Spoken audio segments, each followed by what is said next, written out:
तो हेलो बच्चों, कैसे हैं आप सब।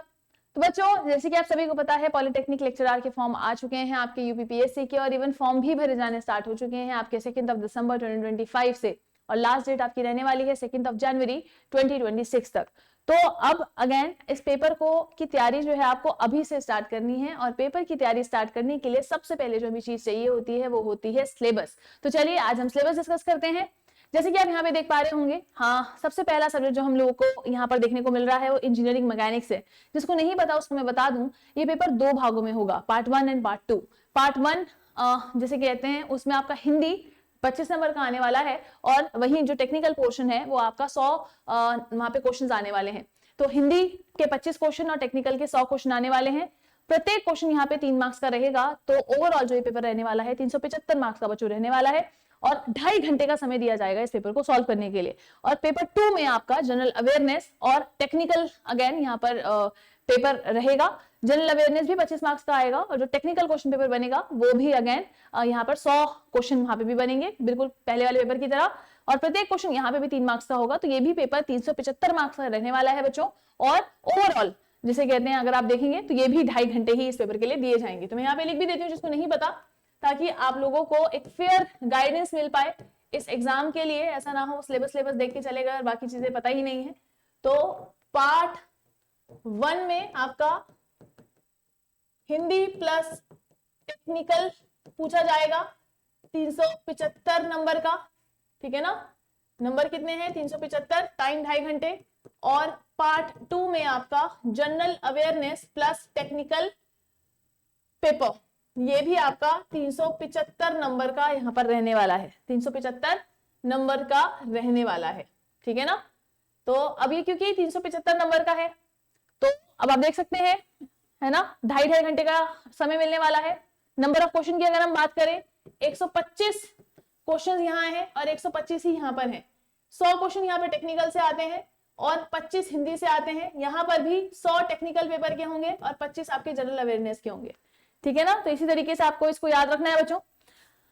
अब डिस्कस कर लेते हैं अपना सिलेबस। जैसे कि आप यहाँ पे देख पा रहे होंगे, सबसे पहला जो सिलेबस में हमारा वो है इंजीनियरिंग मैकेनिक्स।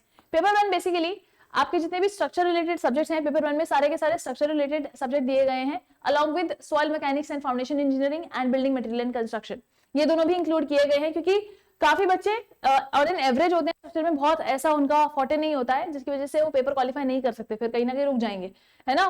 तो इसीलिए ये सब्जेक्ट भी डाले जाते हैं, ताकि कहीं ना कहीं वो बच्चे का कॉन्फिडेंस अप हो और पेपर को अच्छे तरीके से ले पाए, है ना। नहीं तो वो सारे क्वेश्चन इतने मतलब स्ट्रक्चर के देख के डर जाएगा। तो यहाँ पर अगर आप देखेंगे, सबसे पहला जो सब्जेक्ट देखने को मिल रहा है वो इंजीनियरिंग मैकेनिक्स है, ठीक है ना। जहां पे कि आप force system, rigid body, equilibrium, यहाँ से ये मत सोचना है कि यहाँ से क्वेश्चन नहीं पूछे जाते हैं, यहाँ से काफी क्वेश्चन पूछे जाते हैं आपके इसमें पेपर में। यूपीपीएससी बहुत एक लेवल का पेपर सेट करता है बच्चों, ठीक है ना। Coplanar concurrent forces, couples and resultant of the force system, equilibrium of system of forces, free body diagrams, equation of equilibrium of coplanar systems, laws of friction, static and dynamic friction, centroid and center of gravity, centroid of simple figures, centroid of composite sections, moment of inertia of plane sections, moment of inertia of standard sections, composite sections, then mass moment of inertia of circular plate, ये सभी आप देखेंगे, cylinder, cone, sphere, basic structural analysis, then equilibrium in 3 dimensions, analysis of simple trusses, ये again important question, important topic है, simple beams and support reaction, rectilinear motion, plane curvilinear motion, work, kinetic energy, power, potential energy, impulse, momentum, then impact, kinetics of rigid bodies, D'Alembert's principle, very very important for this exam, and its applications in plane motion, then work energy principle, kinetics of rigid body rotation, virtual work and energy method, ये सारी की सारी चीजें यहाँ पे बहुत important रहने वाली हैं बच्चों, ट्रस्ट मी। यहाँ से बहुत क्वेश्चन पूछे जाते हैं आपके यूपीपीएससी में।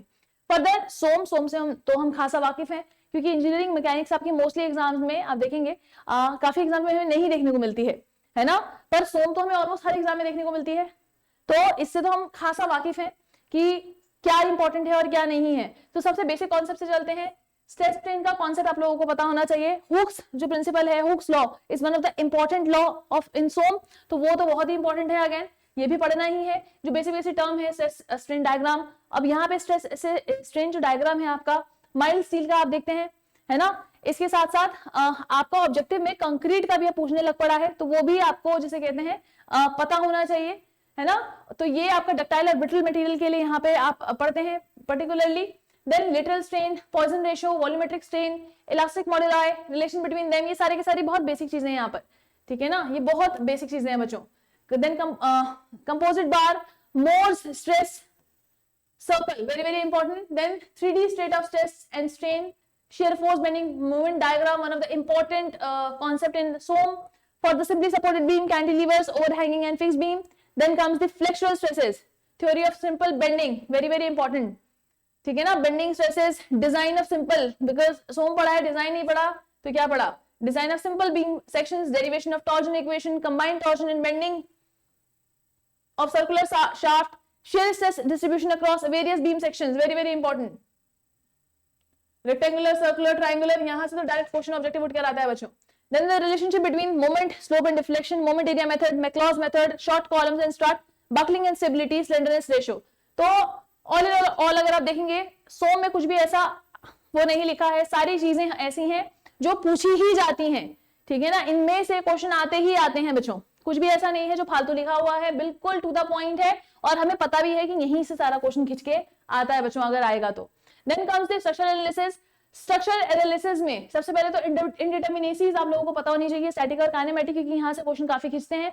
एक आपको फिगर बना के दे देगा, बोलेगा कि भैया ये इसकी स्टैटिक और काइनेमेटिक इंडिटरमिनेसी बताए, नहीं तो आपको बोलेगा whether the figure is redundant और नॉट। इस तरीके से क्वेश्चन पुट अप किए जाते हैं ऑब्जेक्टिव में यहाँ से, ठीक है ना। Then analysis of determinate plane trusses, method of substitution, method of tension coefficient for analysis of plane trusses, Castello-Ganos theorem, calculation of deflection, strain energy method, very very important again। बहुत question यहाँ से जैसे कहते हैं objective के पूछे जाते हैं, वो लोड के टर्म्स में आप लोगों से स्ट्रेन एनर्जी का फॉर्मूला पूछेगा, मोमेंट के टर्म्स में पूछेगा, यूनिट लोड मेथड से यहाँ से क्वेश्चन उठ के आ जाते हैं छोटे छोटे, ठीक है ना। First statically determinate beams, frames and trusses. आप ये मत सोचिएगा, यहाँ पे बिल्कुल जो सिलेबस दिया गया है ना, यहाँ से क्वेश्चन खींचते ही खींचते हैं, अटपट से भी क्वेश्चन आप लोगों को मिल सकते हैं, आप पूरा अपना माइंड प्रिपेयर करके जाइएगा, क्योंकि एक लेवल का पेपर यहाँ पे सेट किया जाता है बच्चों। Conjugate beam method, again one of the important method, यहाँ से भी ऑब्जेक्टिव काफी सारे खींच जाते हैं। Rolling loads, ILDs, most important topic इन स्ट्रक्चरल एनालिसिस। और ILD किसके लिए बनाया यूज होता है, सबसे बेसिक क्वेश्चन तो यही पूछ लेता है। आर्चेस, ठीक है ना, आर्चेस से काफी क्वेश्चन पूछ लेता है। Analysis of 3 hinge parabolic and circular arches, ठीक है, यहाँ से अगेन पूछ लेता है कि अगर टेम्परेचर बढ़ेगा तो what will happen with the support reactions, whatever it is, arc के साथ क्या हो जाएगा, सपोर्ट सेटल होगा नहीं होगा, इस तरीके के क्वेश्चन पूछ लेता है यहाँ से। Moving load and ILDs for 3 hinge parabolic arc, तो ये कॉन्सेप्ट्स यहाँ पे बहुत ज्यादा इंपॉर्टेंट है बच्चों अगर आप स्ट्रक्चरल एनालिसिस को पढ़ रहे हैं तो। Then comes the structural steel design. Structural steel design भी हम ऑलमोस्ट हर पेपर के लिए पढ़ते ही हैं, हमें यहाँ पे बताया कि हमारे लिए इंपॉर्टेंट क्या है। अगेन सबसे पहला चीज तो यही आ जाती है, stress strain curve for the mild steel. Steel पढ़ रहे हो ये नहीं पता तो यहाँ पे फायदा नहीं है फिर, है ना। Then limit state design, limit states of strength, serviceability, actions, then probabilistic basis for the design, riveted, bolted and pin connection, very very important again। then patterns of riveted joint, bolted connections, type of bolted joints, ठीक है, ये सारी चीजें बहुत important है, यहाँ से बहुत क्वेश्चन खिंच जाते हैं, इनके फेलियर से क्वेश्चन आते हैं, ठीक है ना। अब वेल्डेड कनेक्शन है, उनके टाइप्स पूछे जाते हैं, डिफेक्ट्स पूछे जाते हैं, तो ये भी आपका अगेन इंपॉर्टेंट एक कॉन्सेप्ट है यहाँ पर। टेंशन मेंबर्स के बारे में काफी क्वेश्चन पूछे जाते हैं वहां से, ठीक है ना। तो यहाँ पे टेंशन मेंबर्स भी अगेन इंपॉर्टेंट है, लग एंगल्स हो गए, बिल्डअप कॉलम्स हो गए, स्लाइसेस, गसेट प्लेट, मतलब क्या छोड़ो और क्या रखो, सारा कुछ ऐसा है जहां से क्वेश्चन बनाए जाते हैं। Types of buckling, classification of cross sections, column formula, built up columns, lacing, batten, splices. अब आप बताएं यहाँ से कहां से क्वेश्चन नहीं आता, हर लेसिंग से नहीं आता क्या, बैटन से नहीं आता, सब जगह से आते हैं, बिल्डअप कॉलम से भी आते हैं इवन, ठीक है ना। हम कैसे बोल रहे हैं कि यहाँ से नहीं आता, ये इंपॉर्टेंट नहीं है, सब कुछ इंपॉर्टेंट है यहाँ पे, ठीक है ना। Lateral stability of beams, but still अभी हम जब पेपर एनालिसिस करेंगे तो यूपीपीएससी अगर आप देखेंगे स्पेसिफिकली किन किन टॉपिक्स को चूज कर रहा है क्वेश्चन बनाने के लिए, हम वो भी आपको देंगे, ठीक है ना। अभी तो मैं एक ब्रीफ आप लोगों को बता रही हूँ कि सभी इंपॉर्टेंट है कि एग्जाम में क्वेश्चन यहाँ से बनते ही बनते हैं, पर यूपीपीएससी जो स्पेसिफिक रहता ही है, हम पेपर एनालिसिस में भी वो देखेंगे कि कौन कौन से टॉपिक यूपीपीएससी पिक करता है एग्जाम को बनाने के लिए बच्चों। और अगेन हमें भी वहीं पे हिट करना पड़ेगा एग्जाम को क्रैक करने के लिए। Web buckling is again important. Build-up beams are important. Purlins, effect of holes in beams, plate girder, gantry girder. These are very very important in this particular subject, all of you. ठीक है ना। अगर इतनी चीज clear है बच्चों तो आगे बढ़ते हैं नेक्स्ट अपने सब्जेक्ट की तरफ, जो कि है आरसीसी या फिर design of concrete and masonry structure. यहाँ पे design of rectangular singly and doubly reinforced section by working stress method, then assumption in the limit state design method, design of rectangular singly and doubly reinforced beams, very very important again। और आजकल यहाँ से बहुत question पूछे जाते हैं, T beams हो गया, एल बीम्स हो गया, है ना, by the limit state design method, excuse me, ध्यान से काफी क्वेश्चन पूछे जाते हैं। Then shear strength of beams with और विदाउट द शेयर रिइंफोर्समेंट, यहाँ से भी काफी क्वेश्चन पूछे जाते हैं। Development length, anchorage bond, flexural bond. Then limit state design method, failure of beam under shear, design of one way and two way, continuous and cantilever solid slabs, ठीक है ना, ये भी बहुत इंपॉर्टेंट है। Design of one way continuous and cantilever solid slab by limit state design method. Then the design of two way slabs, ये भी बहुत इंपॉर्टेंट है। फिर उसके बाद again short column under axial load and uniaxial bending, isolated footings for design, combined rectangular and trapezoidal footings by limit state method. Then the design of strap footings, structural behavior of retaining wall, stability of retaining wall against the overturning, sliding, design of the cantilever retaining wall by the limit state method। यहाँ से काफी question put किए जा रहे हैं आजकल, ठीक है ना। नेक्स्ट बात करते हैं बीएमसी की। बीएमसी से हम खास तरीके से वाकिफ हैं, क्योंकि हमें पता है यहाँ पे दो चार जो मेजर टॉपिक है ना, वहां से काफी क्वेश्चन खिंच जाते हैं और उसके बाद अटपटे क्वेश्चन बनते हैं। जैसे कि सीमेंट से काफी क्वेश्चन खींचते हैं, टिम्बर से खींचते हैं, कंक्रीट से खींचते हैं, और उसके बाद मिसलिनियस टॉपिक्स आप उठा सकते हैं, ठीक है ना, जैसे कि आपका डैम प्रूफ हो गया, टर्माइट ट्रीटमेंट हो गया। अच्छा, एक टॉपिक और है ब्रिक्स वाला पार्ट छूट गया, तो ब्रिक्स से भी काफी क्वेश्चन पुट किए जाते हैं यहाँ पे, मेसनरी को इंक्लूड करके, मेसनरी में छूटिएगा, ठीक है ना। Brick and brick masonry both are important. और अगर स्टोन्स की बात करोगे, स्टोन बेसिकली हर बच्चे को पता ही रहता है, तो स्टोन की मेसनरी बच्चे को कंफ्यूज करती है, तो स्टोन की मेसनरी पढ़ के जाना, है ना। तो वहीं अगर यहाँ पे फर्दर मिसलेनियस में बात करोगे तो डोर्स एंड विंडोज हो गया, नेचुरल वेंटिलेशन, मतलब वेंटिलेशन से रिलेटेड कॉन्सेप्ट्स हो गए, स्टेयरकेसेस हो गए, है ना, लिंटर एंड आर्चेस हो गए। तो ये सारी चीजें आपकी यहाँ पे कवर की जाती हैं मिसलेनियस टॉपिक में, जहां से क्वेश्चन पुट किए जाते हैं बच्चों। मैक्सिमम क्वेश्चन यहीं से आप लोगों को देखने को मिलते हैं।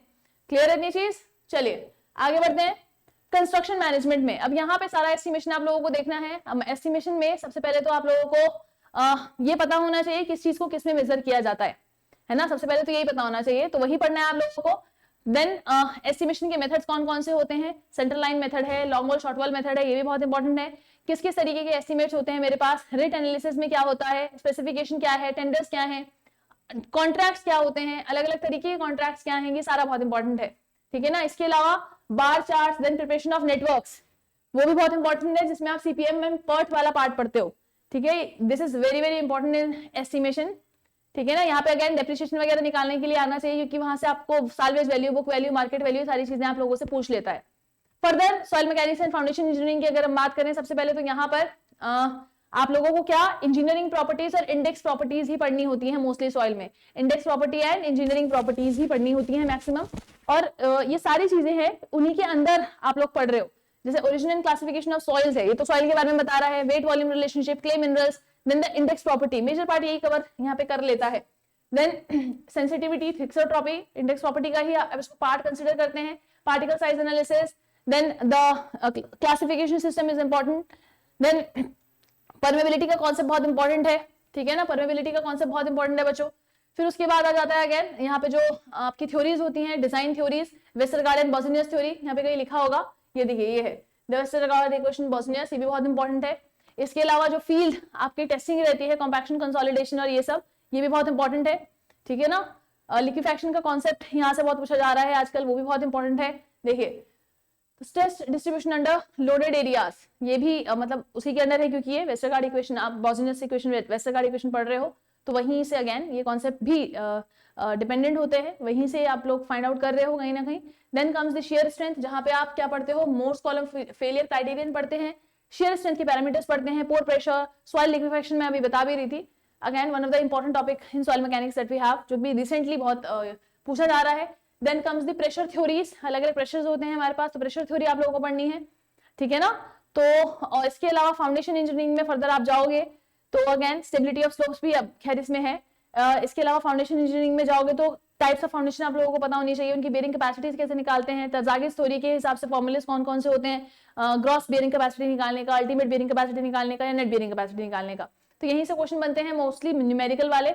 सॉइल में क्वेश्चन बहुत टफ नहीं आता, ट्रिकी आता है, तो तो आप लोगों को अपने को उस हिसाब से ही प्रिपेयर करना है बच्चों।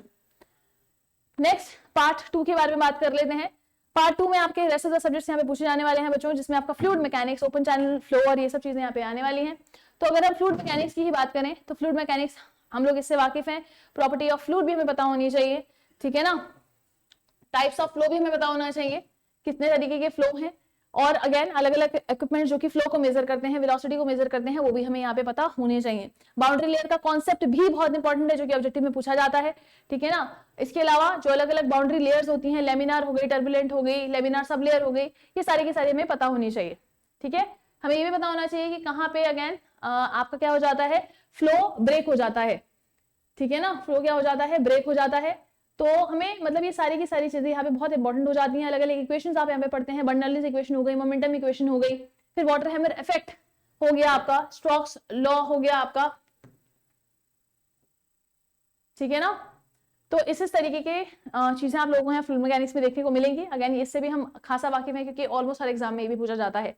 Further open channel flow, open channel flow की अगर आप बात करेंगे, यहाँ पे आप free surface flow, velocity, pressure distribution देखने वाले हैं, mass energy and momentum principle देखेंगे, prismatic and non prismatic channels, ठीक है ना। फर्दर फिर हम स्टैंडर्ड इक्वेशंस पढ़ेंगे, जैसे कि ग्रेजुअली वेरिड जो फ्लो होता है उसकी इक्वेशन पढ़ोगे आप, जैसे कि the equation of gradually varied flow, transition of sub critical and super critical flow, ठीक है ना।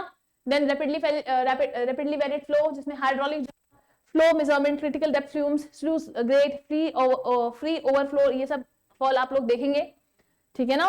Then comes the design consideration for the sub critical and super critical flows, design of culvert, free surface flows, specific energy का concept देखेंगे, विच is very very important, और specific force का भी देखेंगे।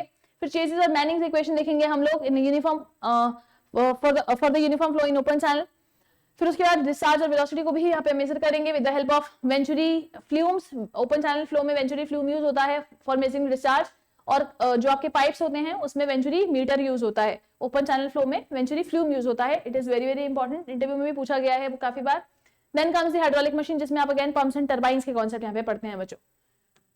Further आपका अगर बात करें हाइड्रोलॉजी की, जो कि पार्ट बी में आपको पूछा जाने वाला है, हाइड्रोलॉजी वाला पार्ट, तो यहाँ पर आप क्या देखने वाले हैं, पूरी जो हाइड्रोलॉजी आप लोग देखते हैं usually hydrologic cycle, evaporation, infiltration, ठीक है ना। फिर अलग अलग hydrographs, unit hydrograph, S curve hydrograph, then aquifers, ये सारी की सारी चीजें यहाँ पे इंपॉर्टेंट है बच्चों।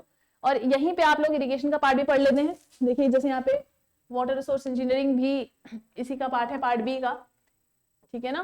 तो यहाँ पे इरिगेशन, मेथड ऑफ इरिगेशन, कितना क्रॉप को पानी रिक्वायरमेंट होता है, क्रॉप का रोटेशन, देन जो चैनल डिजाइन थ्योरीज हैं, कैनेडी हो गई, लेसी हो गई, ये सब पढ़ेंगे, विच इज वेरी वेरी इंपॉर्टेंट। फिर उसके बाद अगेन रिवर ट्रेनिंग वर्क्स वाला कॉन्सेप्ट बहुत इंपॉर्टेंट हो जाता है। और आजकल वाटर लॉगिंग छोटा टॉपिक आप लोगों को लगता है, लेकिन यहाँ से काफी क्वेश्चन पूछे जा रहे हैं बच्चों, ठीक है ना। फिर उसके अलावा प्रिंसिपल ऑफ डिजाइन, जिसमें आप again Blaise theories, Khosla theory को पढ़ते हो for the pressure and exit gradient. अलग अलग कैनाल के फॉल्स आप लोग पढ़ते हो, सारदा फॉल हो गया, स्टेट ग्लेसियस फॉल हो गया, ठीक है ना, तो इंग्लिश फॉल हो गया। तो ये सारे के सारे आपके टाइप्स ऑफ कैनाल फॉल्स हैं, और इनमें से आप सारदा फॉल का तो डिजाइन भी यहाँ पे देखेंगे, ठीक है। फर्दर वियर और बैराज का डिजाइन भी देखेंगे। फिर क्रॉस ड्रेनेज वर्क्स के बारे में भी हम लोग यहाँ पे जानेंगे इरिगेशन इंजीनियरिंग के अंदर बच्चों।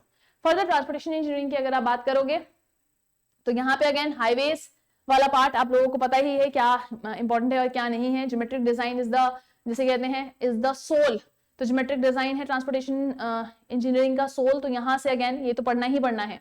अब इसमें cross sectional elements, camber, side distance, curves, extra widening, gradient, ये सब चीजें आप इसमें पढ़ने वाले हैं। इसके अलावा अगेन ट्रैफिक स्टडीज हम लोग करेंगे, ठीक है ना, ट्रैफिक स्टडीज भी आप लोग यहाँ पे करेंगे। फिर उसके बाद हम डिजाइन भी करेंगे पेवमेंट्स का, फ्लेक्सिबल पेवमेंट और रिजिड पेवमेंट दोनों का डिजाइन हम लोग यहाँ पे देखने वाले हैं बच्चों, ठीक है ना। नेक्स्ट ट्रांसपोर्टेशन का ही पार्ट, रेलवे और क्या कहते हैं, एयरपोर्ट भी होता है। एयरपोर्ट यहाँ पे नहीं है, यहाँ पे खाली रेलवे आप लोगों को देखने को मिल रहा होगा। यहाँ एयरपोर्ट का कुछ पार्ट इसी में इंक्लूड इन्होंने कर दिया होगा, है ना, तो अभी देखेंगे वो लोग हम। रेलवेज में अगर हम देखें तो permanent way and it's components यहाँ पर है बच्चों। टाइप्स ऑफ रेल, रेल गॉजेस, ये सारे बहुत इंपॉर्टेंट है, ठीक है ना। फिर जो रेल फास्टनर्स रहते हैं, और ये सब चीजें हमें पढ़नी है। Rail fastening, fish plates, spikes, chair, keys, bearing plates, ये सारे फास्टनर्स के अंदर आ जाएंगे। Then comes the track geometrics, which is very very important, जिसमें आप टर्नआउट और क्रॉसिंग के बारे में पढ़ते हैं, स्टेशन यार्ड्स के बारे में पढ़ते हैं, horizontal curves, super elevation transition curves, point and crossing, design of turnouts, types of crossing, station and yards, signaling and interlocking, and then centralized train control system. ये सारी चीजें आप यहाँ पे देखने वाले हैं. फर्दर देखिए, जैसे कि मैंने कहा था, आपका एयरपोर्ट का कुछ पार्ट यहाँ पे इंक्लूड इन्होंने किया हुआ होगा. देखिए आप देख पा रहे होंगे,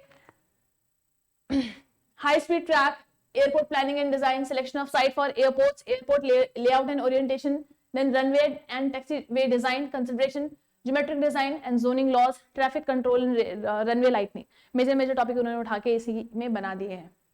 ठीक है ना, मेजर टॉपिक उन्होंने इसी में डाल दिया. तो इन शॉर्ट आपका रेलवे भी पूछा जा रहा है, ट्रांसपोर्टेशन में एयरपोर्ट का भी कुछ पार्ट है, और मतलब मेजर पार्ट तो है ही, साथ ही साथ आपका हाईवे तो पूछा जा ही रहा है. फर्दर एनवायरमेंटल इंजीनियरिंग की अगर हम बात करें तो यहाँ पे वाटर सप्लाई और वाटर जिसे कहते हैं वेस्ट वाटर ट्रीटमेंट, दोनों ही पूछा जाने वाला है. पॉपुलेशन फोरकास्टिंग से आप लोग स्टार्ट करेंगे अगेन. फिर पानी की कैरेक्टरिस्टिक्स, इसमें आ गया ना बीओडी सीओडी, उसकी क्वालिटी और जिसे कहते हैं वेस्ट वाटर किस तरीके का है, ये सारी चीजें देखेंगे. फिर उसका ट्रीटमेंट भी करेंगे. ठीक है ना, जिसमें आप अगेन वाटर ट्रीटमेंट प्लांट भी पढ़ेंगे, साथ ही साथ आप सीवेज ट्रीटमेंट प्लांट भी यहाँ पे पढ़ने वाले हैं, और दोनों ही जिसे कहते हैं इंपॉर्टेंट है अगर आप एग्जाम को क्रैक करना चाहते हैं तो. Further last but not the least, surveying. तो सर्वेइंग में आप देखेंगे, सर्वेइंग जान है किसी भी पेपर की, बिना सर्वेइंग के एक इंजीनियर को यूजुअली जिसे कहते हैं थोड़ा कम आगाज आता है, क्योंकि surveying is more about the practical experience, है ना. तो सर्वेइंग में यहाँ पे although it's about practical experience, लेकिन आप लोगों को उसके लिए थ्योरी आनी चाहिए. तो वो थ्योरी क्या क्या पढ़नी है वो यहाँ पे दिया हुआ है, जिसमें आप लोग classification, principal, distance, direction, elevation, ये सब चीजें पढ़ेंगे बच्चों. ठीक है ना. अब अलग अलग जो मेथड्स होते हैं वो सारे के सारे आप लोग यहाँ पर पढ़ेंगे. साथ ही साथ जो अलग अलग इंस्ट्रूमेंट्स हैं जो सर्वेइंग में आप यूज करते हैं, चाहे वो डंपी लेवल है या टोटल स्टेशन, थियोडोलाइट है, ठीक है ना, या फिर कोई ज्योग्राफिकल इंफॉर्मेशन सिस्टम है, मतलब आप ये सारी चीजें यहाँ पे पढ़ने वाले हैं. टोटल स्टेशन हो गया, थियोडोलाइट हो गया, इसके अलावा आपका टैक्योमीटर हो गया, डंपी लेवल हो गया, कोई भी इंस्ट्रूमेंट है, सारे इंस्ट्रूमेंट आप लोगों को पढ़ के जाने हैं एग्जाम के लिए, क्योंकि कहीं से भी क्वेश्चन पूछ ले रहा है वो, है ना. इसके अलावा जीपीएस जीआईएस भी पढ़ना है, फोटोग्रामेट्री भी पढ़ना है. फोटोग्रामेट्री बच्चे को बहुत हार्ड लगती है, लेकिन यहाँ से बहुत लिमिटेड क्वेश्चन आते हैं बच्चों. अगर आपने उन्हीं क्वेश्चंस को लेके प्रैक्टिस कर लिया तो कहीं ना कहीं आप एग्जाम क्रैक करने में बाकियों से थोड़ा सा एक अपर एज ले लेते हो. ठीक है ना. तो यहाँ पे अगेन इसके अलावा रिमोट सेंसिंग, मतलब electromagnetic spectrum, atmospheric effects, image characteristics, remote sensing system, spectral signatures and characteristics, तो ये सब चीजें आप लोग पढ़ने वाले हैं. इसके साथ साथ एप्लीकेशन भी पढ़नी है आप लोगों को रिमोट सेंसिंग की सिविल इंजीनियरिंग के अंदर. तो ये वो सारी चीजें हैं जो कि आप कहाँ देखने वाले हैं, पेपर 2 में देखने वाले हैं अपने इस एग्जाम के लिए. सो बच्चों ये था एक जिसे कहते हैं सिलेबस को लेके एक छोटा सा डिस्कशन आप लोगों के लिए. आई होप आप लोगों को थोड़ा सा एक आइडिया मिल गया होगा सिलेबस का. बहुत जल्दी हम पेपर एनालिसिस लेके आएंगे जहां से किस टॉपिक से कौन से क्वेश्चन पूछे जा रहे हैं वो आपको पता चलेगा बच्चों, और उसी के हिसाब से आपकी दिशा, मतलब जो प्रिपरेशन की एक डायरेक्शन है ना, वो एक बहुत ही ज्यादा स्मूथ डायरेक्शन बन जाएगी. तो इसी के साथ बच्चों सेशन को यही एंड करते हैं. आई होप ये सेशन आप लोगों को फ्रूटफुल रहा हो. आज के लिए इतना ही, धन्यवाद.